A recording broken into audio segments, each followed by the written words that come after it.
선생님 그래서 제가 얘기를 들어보니까 영재교육 준비하시는 분들 네네. 국어공부 시키세요라고 많이 말씀하시는 것 같아요. 네네네. 그 얘기 좀 한번 해주시면. 그러니까 저는 항상 성공했을 때를 기준으로 말씀드리는 게 아니라 실패했을 때 플랜 B가 있느냐. 아, 절망을 시키지만 그러니까 그러니까 대안이 대안이 있어야 돼요. 대안이 그러니까 있어야 된다. 제가 요즘 영재학교와 과거 준비생들한테서 느끼는 어떤 의아한 점은 정말 이 친구들이 영재인가? 아, 너무 풀을 넓게 잡았다? 네. 아, 너무 그러니까 영어하고 국어가 싫다는 이유 하나만으로 나는 과거 갈 거야. 아, 이런 애들을 진짜 많이 봤고 이과형이라고 영재. 네. 하는. 근데 실제 제가 영재학교를 간 친구들을 그래도 지금 10손가락 10발가락 다 합쳐서 그거보단 더 봤을 것 같아요. 근데 그 친구들 같은 경우는 사실은 압도적으로 언어 능력까지 좋아요. 언어 능력이 아무리 떨어진다고 한들 시키면 다 해가지고 온 어떤 과제집 작성은 있었고 성실함과 그러니까 승부욕도 물론 있었고 이번에 세종과학고 그러니까 네. 세종과학고를 갔던 친구였는데 그 친구도 맨 처음에 이제 시험을 시작할 때 60점대가 나오더라고요. 고1 모의고사가. 근데 그 친구도 3개월인가 공부했는데 90점 나왔어요. 그러니까 방법만 알려주고 야 이거는 이렇게 공부했더니 본인이 60점을 맞은 게 처음이니까 기분이 나빴던 거지 지금. 그래서 공부해서 90점 나왔어요. 아까 말씀하신 장기 네. 프로젝트를 딱 압축해서 이렇게 하면 그 친구 그렇게도 그런 나와요. 친구들은 된다. 돼요. 그리고 그 친구 같은 경우는 제가 생각했을 때 아마 세종과고로 가서도 국어가 필요한 유사 상황이 발생하지 않을 거예요. 잘하니까. 네, 근데 영재학교나 과고를 준비하려고 하는 학생들이 알아야 되는 건 어떤 거냐면 영재학교와 과고를 들어가면 막상 들어가면 국어가 시수가 많아봤자 3시간, 2시간, 3시간 이럴 거예요. 그렇기 때문에 국어의 어떤 중요도가 그렇게 높지는 않아요, 솔직히. 영어가 차라리 중요하면 중요할 수도 있어요. 왜냐면 텍스트북이 다 영어로 되어 있고 서술형으로 나오니까. 근데 영재학교는 그래도 하위권이면 괜찮아요. 왜냐면 그래도 소성화는 가니까. 8개 영재학교 말고 나머지 과학고등학교는 20개잖아요. 근데 거기서 하위권이 되었을 때 그때 내가 수능을 준비해야 하는 유사 상황이 됐어. 그럼 사실은 수학이 다루는 범위가 수능의 그것하고 너무 다르고 그리고 수능 국어는 일단은 이 친구들이 잘하지 못해요. 그러니까 어머님들이 학부모님들이 가지고 있는 환상이 뭐냐면 과고나 영재학교를 가는 친구들 국어 영어 당연히 잘하겠지. 당연히 잘하지 않아요. 하면 잘하겠지. 하면 잘하겠지. 근데 하는 거가 힘들잖아요. 이 친구들이 어떤 특성으로 봤을 때 특별한 친구들이 아니면 수학을 더 하고 싶어 하지 국어 영어로 밸런스를 맞출 생각을 안 하더라고요. 그래서 그게 저는 제일 큰 문제고 그러니까 과거에서 가서 하위권으로 떨어졌을 때 우리 애는 절대 안 그럴 거야로 돼버리더라고요. 근데 과거도 아시다시피 내신을 잘 챙겨야지 서울대하고 카이스트를 가는 거잖아요. 근데 내신을 내가 못 챙겼다라고 했을 때 특기자 전형으로 아무리 쓴다고 하더라도 연대 고대를 갈 수 있는 실력인가? 그것도 일단은 조금 생각을 해보셔야 돼요. 못 갈 수 있다. 못 갈 수 있다. 못 가는 경우를 상당히 봤다. 뭐 저도 많이 봤죠. 네, 그러니까 이제 수능을 봐야 되는 경우를 생각을 하신다라고 하면 사실상 대치동이나 목동 같은 데서는 그래서 제가 그런 과외를 했던 거예요. 압축해서 수능 국어를 맛보게 해주는. 그러니까 3개월에서 4개월이라도 어머님들 생각으로는 그래도 이거라도 좀 준비를 시켜놓고 가야지 혹시 모르니까 얘가 나중에 공부를 다시 시작한다고 했을 때 국어가 너무 막연해버리면 안 되니까 왜냐면은 걔네들이 이제 입학할 때까지 좀 시간이 좀 있잖아요. 그렇죠. 네, 뭐 할 거 많았는데 네, 수학도 하고 과학도 해야 되는데 다 고등학교 다 맞아요. 다 이제 선행을 해놓고 가야 되는데 그거 하면서 국어도 가끔씩 이렇게 하는. 근데 사실은 제가 그때 생각했던 게 수학을 이렇게 잘하면 국어는 그렇게 크게 어려움을 겪는 경우가 없더라고요, 사실은. 또 그래요? 네. 정말 잘하는 친구들 같은 경우는 국어도 잘해요. 근데 제가 이렇게 말씀을 드리는 이유는 정말 제가 톡 까놓고 말하기는 어렵지만 누가 봐도 과거를 못 갈 것 같은 친구인데 국어도 안 하고 영어도 안 하고 있는 경우에 떨어지면 어떡할 거야. 그러니까 그런 경우가 되게 많았어요. 그렇죠. 말씀하신 거 정리해보면 영재교나 과학고를 가서 하위권이 되는 친구들이 국어를 잘한다는 보장이 없다. 그때 없어요. 가서. 네. 그중에 하위권 애들은 언어형까지 잘하고. 맞아요. 그리고 두 번째는 못 갈 수도 있지 않냐. 그럼 어떻게 할 거냐 이런 얘기를 하시는 거예요. 그거예요. 그래서 이게 되게 기분이 나쁠 수 있는 이야기이기 때문에 듣는 분들에 따라서는 제가 이거를 막 강하게 주장하지는 못하지만 그러니까 과거를 준비한다고 하면서 고1 모의고사를 봤을 때 중학교 3학년인데 70점대 그 정도에 머물러 있는 친구들이 과거 준비에 올인을 하는 건 너무 위험하지 않냐. 나중에 위험하다. 네. 무슨 일이 벌어질지 모르는데 그렇죠. 근데 이게 좀 새겨 들으시면 좋겠다고 생각하는 게 어머니들이라고 해서 뭐 이렇게 아버님들이라고 해가지고 야 다 버려 이런 건 아닐 거예요. 그런데 당장 이제 들어가야 되는 상황이 되면 워낙 마음이 쏠리고 이제 붙는 거에 집중을 하게 되니까 맞아요.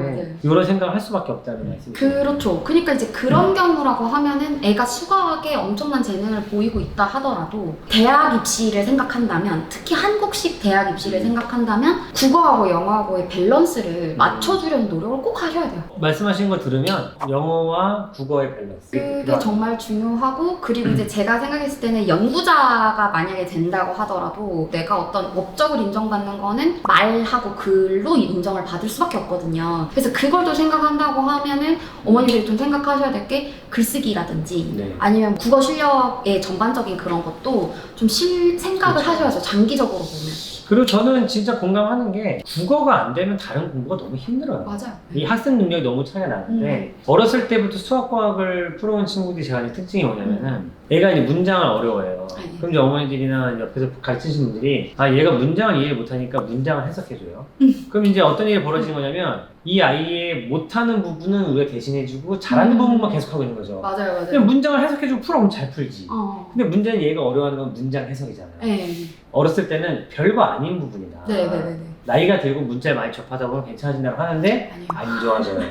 맞아요. 그리고 좀 간과하시는 부분들이 과학고를 가거나 영재학교를 가려고 해도 그 기출문제들이 공개가 정확하게 되어 있진 않지만 보면은 영재학교 그 문제 자체가 한 페이지예요. 그러니까 그런 것들을 풀어내려면 사실은 독해력이 엄청 중요해요. 독해력 엄청 중요하고 그것도 내가 논술로 쓰는 거잖아요. 서술형이기 때문에 말이 되게 쓰는 것도 되게 중요하고, 근데 물론 그 글쓰기는 인문학 글쓰기하고는 너무 다르게 간단한 글쓰기이기는 하지만 그조차도 못하는 애들이 과거를 준비를 한다고 하니까 너무 열받는 거죠. 사실. 여기까지 말해주세요. 왜 열받냐면 그 애들을 과거 학원에서 받아서 희생시키고 있다. 어떻게 보면. 네, 그쵸. 그러니까 이 애들을 정말 받아서 진짜 수학과학을 그렇게 돌린다고 조금 안 좋다고 생각해요. 그 점은. 되게 시원한 관점이긴 해요. 시원한 관점이신 것 같고 그런 친구 찾아오면 야 너는 그냥 아닌 것 같아 이렇게 말씀을 해주시나요? 이제 어떤 과거 준비하고 있는데 과거 준비하고 있는데 그렇게 온 친구들한테는 제가 이렇게 공부를 했을 때 벌어질 일들에 대해서 알려주고 너가 과거로 붙고 싶으면 정말 빡세게 수학과학을 해서 거기서 탑이 될 생각을 하든가 아니면은 지금이라도 방향을 선회해서 하든가. 근데 보통은 전자를 본인이 할 수 있다고 착각을 하죠. 그리고 후자로 돌리는 친구들도 가끔 있는데 후자로 돌리는 친구들의 경우가 사실은 조금 더 적어요. 왜냐면 이제 자존심이 있으니까. 뭐 이제 자존심도 있고 열심히 한번 해보는 게 맞다고 생각하는 것 같은데 그런 것 같아요. 근데 말씀하신 게 뒤는 생각해야 된다. 되게 중요하거든요. 중학교 3년이 본인이 일반고 가면 잘할 것 같죠. 근데 일반고 가도 못해요. 국어하고 영어가 안 따라주는데 수학과학만 100점이어가지고는 좋은 학교 못 가거든요. 내신을 제대로 받을 수가 없으니까 학종 쓸 수가 없고. 그러니까 이제 그런 걸 생각하면은 지혜롭지 못하다. 2010년대 중반까지만 하더라도 과학고를 제가 준비를 해보라 그랬어요, 애들한테. 왜냐면 그때는 수학과학을 잘하면은 그쵸. 대학을 갈 때 너무 좋았으니까. 그때는 국어가 지금처럼 이렇게 어렵지 않았고 영어도 상대평가였기 때문에 이렇게까지 힘들진 않았고. 피플쌤 말씀 들으면 약간 저는 이런 단어가 좀 그렇지만 엘리트주의 젤론만 해라. 네. 근데 저 같은 경우는 제가 공부에 재능이 있었기 때문에 저는 오히려 사회로부터 너무 과하게 대접을 받았다고 생각을 하고 그리고 공부도 재능 중에 하나라고 생각해요. 신체적인 재능이 좀 뛰어난 친구도 있고 공부로 이렇게 하는 재능이 있는데 이거를 1등부터 저기 꼴등까지 공부로 무조건 줄 세우기를 하는 요 입시 제도 일단 잘못됐고 그렇기 때문에 모두가 다 공부를 잘했으면 하는 그 어머님들의 바람도 사실은 왜곡된 게 있다는 거죠. 네, 그래서 저는 할 사람만 했으면 좋겠어요, 사실 공부를. 그러니까 지금 말씀은 아까 선생님 말씀 들으면 누구나 잘할 수 있다고 하셨거든요. 누구나 잘할 수 있다는 아니고 3등급 정도. 그러니까 저도 되게 좁은 거죠. 근데 그 밑에 3, 4등급이 안 되는 친구들을 굳이 막 사교육비를 투자해서 그쵸. 아이에게 가성비라는 말을 이렇게 얘기하면 좀 어머님들이 싫어하실 것 같은데 가성비가 안 나와요, 사실은. 그러니까 이게 어떤 거냐면 저는 참 이게 문제라고 생각하는 게 대한민국 사교육의 가장 큰 문제점은 뭐냐면 총알이 한 발이라는 거예요. 그러니까 얘한테 내가 어마어마한 투자를 했어. 근데 얘가 만약에 대학을 못 가. 그럼 그 돈은 뭐가 되냐는 거죠. 근데 만약에 대학을 잘 보냈어. 저희 집 케이스예요. 만약에 제가 대학을 좋은 데를 갔어요. 근데 나와서 직장을 구하려고 했는데 저희 때 또 직장이 진짜 안 구해지는 거예요. 물론 이제 결과적으로 신문사에 취업을 해서 잘 되긴 했지만 근데 진짜 그때마다 절체절명의 위기를 느끼는 거예요. 왜냐면 나에게 모든 자원이 다 집중이 되는 상태인데 엄마 아빠가 그렇게 퍼부어주셨는데 내가 여기서 뭔가 열매를 맺지를 못하면 뭐가 되는지 근데 이게 진짜로 퇴로가 없어. 퇴로가. 그러니까 이런 경우가 너무 발생을 해요. 사실은 대한민국 사회 실제로 그렇게 해서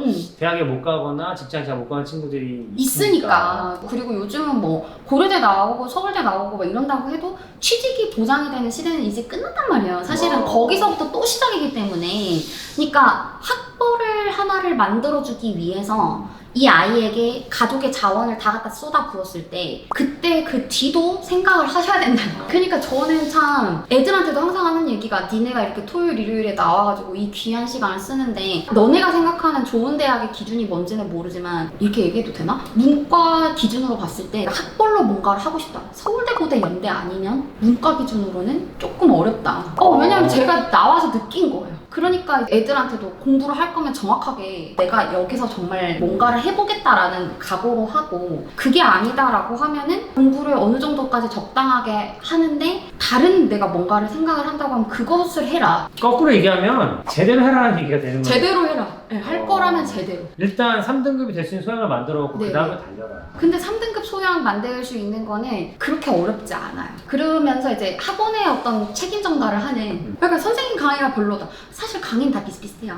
네, 강의는 다 비슷비슷해요. 저만 잘 가르치는 게 아니라 강의를 하시는 분들은 다 잘해요. 근데 강의의 문제가 아니라 아이가 얼만큼 그걸 성실하게 따라오게끔 동기부여와 책찍질을 해줄 수 있냐 차이인 것 같아요. 저는 이제 비슷하면서도 다른 생각이 저는 지금 한국의 시스템이 진짜 국가에 이바지할 수 있는 아이들을 잘 골라내지 못하고 있다 생각해요. 그것도 맞습니다. 우리가 너무 그런 애들 다 놓치고 있다 생각하는 거예요. 저도 그렇게 생각해요. 네. 네, 그러니까 계속 우리가 얘기하는 게 수학을 너무 잘한다고 해서 국어 영어 놓지 말라는 이야기를 하는 게 우리나라는 잘하는 거 더 잘하게가 아니라 잘하는 거 오케이 다른 거 골고루 인 거잖아요. 네. 저는 이 입시 방식이 진짜 문제가 있다고 생각해요. 맞는 좋은 얘기 해주셨고 한국 교육에 대해서 좀 얘기를 한번 해보면 좋겠어요. 한번 다음 편에 들어보도록 하겠습니다.